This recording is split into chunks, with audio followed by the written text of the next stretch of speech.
राम जय जय राम। श्री राम जय जय राम। श्री राम जय जय राम।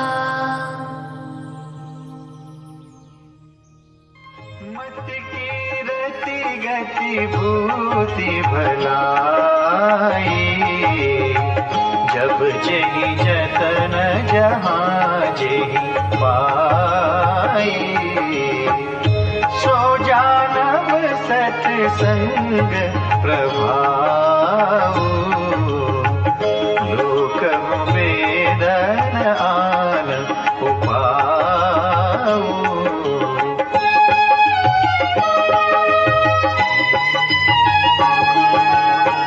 बिनु सत्संग विवेक न होई, राम कृपा बिनु सुलभ न सोई।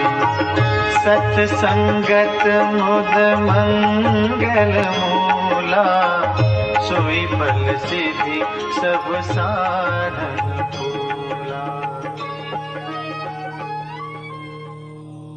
सनातन धर्म ज्ञान गंगा चैनल में आप सभी का स्वागत है। मेरे प्यारे राम भक्तों, मेरे प्यारे कृष्ण भक्तों, आप सभी को जय श्री राम जी की और जय श्री कृष्णा। मेरे प्यारे राम भक्तों, सनातन धर्म ज्ञान गंगा चैनल की आज की विशेष वीडियो में हम लोग श्री रामचरितमानस से बालकांड के प्रथम सोपान के भाग 15 को भगवान श्री राम जी की कृपा से सरल रूप में सुनने और समझने का प्रयास करते हैं। जय श्री राम जी की।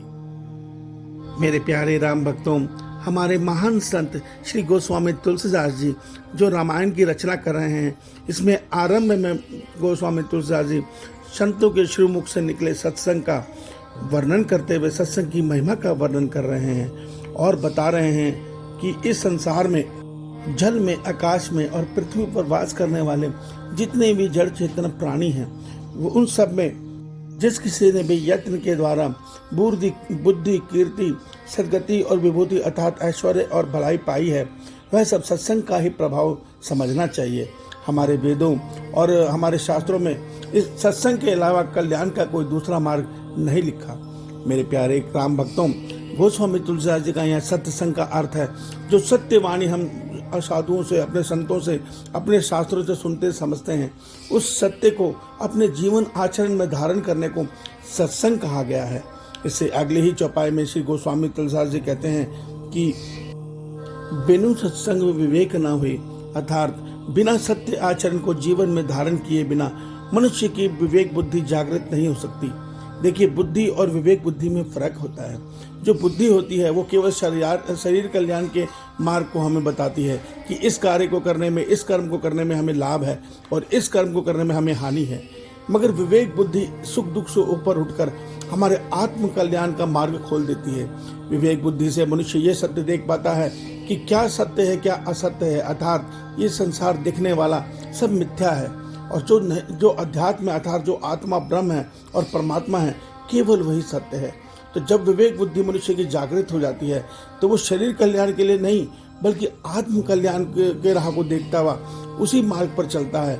विवेक बुद्धि हमें ये मार्ग बताती है कि ये गलत है, ये नहीं करना, इससे हमारा अध्यात्म मार्ग बाधित होगा, ये सही है, हमें यही करना है। तो ये प्रकाश हमारे को विवेक बुद्धि से मिलता है और ये विवेक बुद्धि बिना सत्य को जीवन में धारण किए नहीं प्राप्त हो सकती। गोस्वामी तुलसीदास जी बड़ा सुंदर बता रहे हैं। तो सत्य को जब हम धारण करके उस आचरण में जीवन जीते हैं तो हमें विवेक बुद्धि मिलती है। और ये जो सत्संग है ये बिना राम कृपा के सुलभ नहीं होता। क्यों? क्योंकि राम जी उसी को सत्संग देते हैं, सत्य का संग देते हैं, जो मन में ये इच्छा करते हैं कि हे ईश्वर, हे मेरे राम, मैं अब संसार के सुख नहीं, मैं आपसे मिलन चाहता हूँ, मैं आपका प्रेम चाहता हूँ। जब ये इच्छा मनुष्य मन में करता है तब राम की कृपा से उसको सत्संग मिलता है। क्यों? क्योंकि सत्संग अपने जीवन में धारण करना आसान नहीं है। ये काम, क्रोध, लोभ, मोह, अहंकार इतने प्रबल सिपाही हैं कि इन्होंने हमें रौंद रखा है जन्म जन्मांतर से।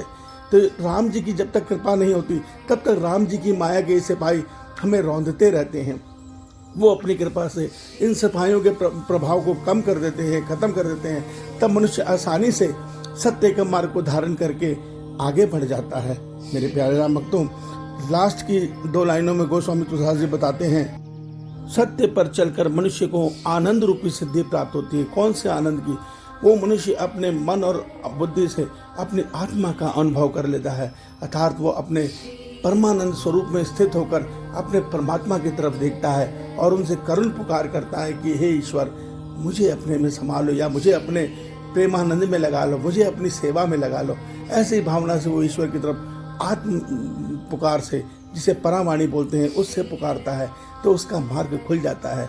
गोस्वामी तुलसीदास जी सभी साधनों इससे सत्संग को फल बता रहे हैं। अर्थात जब हम साधन करते हैं, अर्थात जब हम कर्मयोग पे निष्काम सेवा भाव में सत्संग में चलते हैं सत्य मार्ग पर, तो वो